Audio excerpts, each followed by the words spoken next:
नमस्कार। चलिए आज एक ऐसी अनोखी लोक कथा की दुनिया में चलते हैं जो पीढ़ियों से सुनाई जा रही है।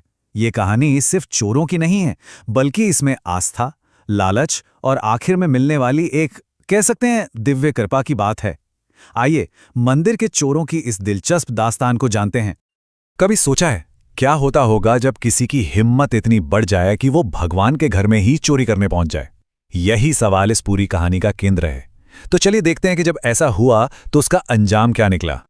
तो हमारी कहानी की शुरुआत होती है एक ऐसे अपराध से जिसकी किसी ने कल्पना तक नहीं की थी, और वो भी एक ऐसी पवित्र जगह पर जहां सिर्फ और सिर्फ आस्था बसती थी।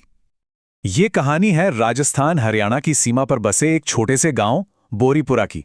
यहाँ सदियों पुराना गोगा जी का एक बहुत ही प्रसिद्ध मंदिर है जिसकी मान्यता दूर दूर तक फैली हुई थी। गांव वालों के लिए ये सिर्फ एक मंदिर नहीं, बल्कि उनकी जिंदगी और विश्वास का एक जीता जागता केंद्र था।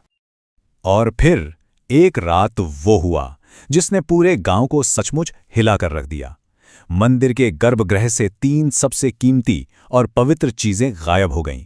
चांदी का नाग नागिन का जोड़ा, पीतल की पवित्र ध्वजा और भक्तों की भेंट वाला संदूक। सोचिए, ये सिर्फ चोरी नहीं थी, ये तो गांव की आस्था पर एक सीधा हमला था। सुबह जब इस चोरी की खबर आग की तरह फैली तो गांव वाले सुरागों की तलाश में जुट गए, और उन्हें पहला सुराग मिला भी। मंदिर के ठीक पीछे वाले रास्ते पर ऊंट गाड़ी के ताजा निशान। सवाल यह था कि ये निशान किस ओर जा रहे थे।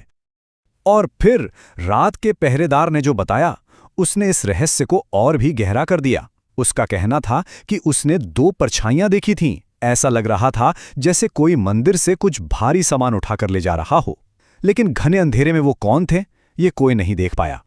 जब इंसानों की सारी कोशिशें एक तरह से हार मानने लगीं, तब कहानी ने एक ऐसा मोड़ लिया जिसकी किसी को उम्मीद नहीं थी। अब ये मामला इंसानों के हाथ से निकलकर कह सकते हैं कि देवताओं तक पहुंच चुका था। ऐसा लगा जैसे जब इंसान के सारे रास्ते बंद हो गए तो खुद देवता ने ही न्याय करने की ठान ली हो। अब एक ऐसा दिव्य संकेत मिलने वाला था जो इस पूरी कहानी का रुख ही बदलने वाला था। उसी रात मंदिर के पुजारी के सपने में खुद गोगा जी आए, और उन्होंने जो कहा वो हैरान कर देने वाला था।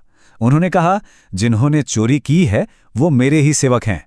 लालच इंसान को अंधा कर देता है। चिंता मत करो, सुबह नाग नागिन खुद रास्ता दिखाएंगे। समझ लीजिए, ये कोई आम सपना नहीं था, ये तो सीधा सीधा एक इशारा था। और फिर दिव्य जांच शुरू हुई। पहला कदम था पुजारी का वो सपना, दूसरा अगली ही सुबह मंदिर के बाहर 2 बड़े सांपों का दिखना, और तीसरा उन सांपों ने गांव वालों को एक पुराने कुएं तक पहुंचाया जहां चोरी का सारा सामान जमीन में गड़ा हुआ मिला। सामान तो मिल गया, लेकिन अब सबसे बड़ा सवाल ये था कि आखिर चोर थे कौन। अब वक्त था उस सच के सामने आने का जो सबके होश उड़ाने वाला था। याद है वो ऊंट गाड़ी के निशान? जब उन निशानों का पीछा किया गया तो वो कहीं और नहीं बल्कि मंदिर के ही 2 सेवकों सबर सिंह बोरी और केशरमल बोरी के बाड़े पर जाकर खत्म हुए। मतलब चोर कोई बाहरी नहीं बल्कि घर के ही भेदी निकले। कुछ दिनों बाद डर और पछतावे से भरे वो दोनों भाई खुद ही लौट आए और उन्होंने अपना गुनाह कबूल कर लिया। उन्होंने कांपते हुए कहा, हमसे गलती हो गई, हम धन के लालच में अंधे हो गए थे, पर रास्ते में ही गोगा जी ने हमें ऐसा डराया कि हम सब कुछ छोड़कर भाग आए। उन्होंने जो बताया वो सच में रोंगटे खड़े करने वाला था। उन्हें लगा जैसे नीले घोड़े पर सवार कोई दैवीय योद्धा हाथ में तलवार लिए उनका पीछा कर रहा हो। उनकी ऊंट गाड़ी अपने आप उसी कुएं पर जाकर रुक गई, और खौफ का आलम यह था कि कई दिनों तक उनके मुंह से एक शब्द तक नहीं निकला।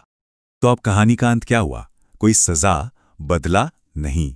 इसका अंत होता है पश्चाताप और कृपा पर, जो इस लोक कथा को सबसे अलग और गहरा बनाता है।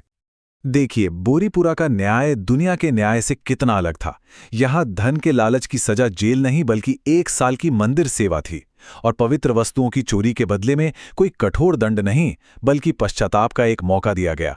यहाँ मकसद सजा देना नहीं, सुधारना था। गांव की पंचायत ने भी एक अनोखा फैसला सुनाया। उन्होंने दोनों भाइयों को सजा देने के बजाय सेवा के जरिए खुद को सुधारने का एक मौका दिया। उन्हें 1 साल तक मंदिर की साफ सफाई और भंडारे की सेवा का काम सौंपा गया। और इसका असर? असर ये हुआ कि 1 साल की सेवा ने उन दोनों भाइयों को पूरी तरह से बदल दिया।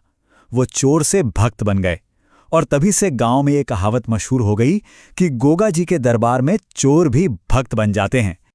और ये कहानी हमें एक आखिरी लेकिन बहुत शक्तिशाली संदेश देती है। गोगा जी से चोरी करके कोई नहीं बच सकता, चाहे वो उनका अपना ही क्यों ना हो। यह हमें ये सोचने पर मजबूर करती है कि असली न्याय क्या है, सजा देना या किसी को सुधरने का एक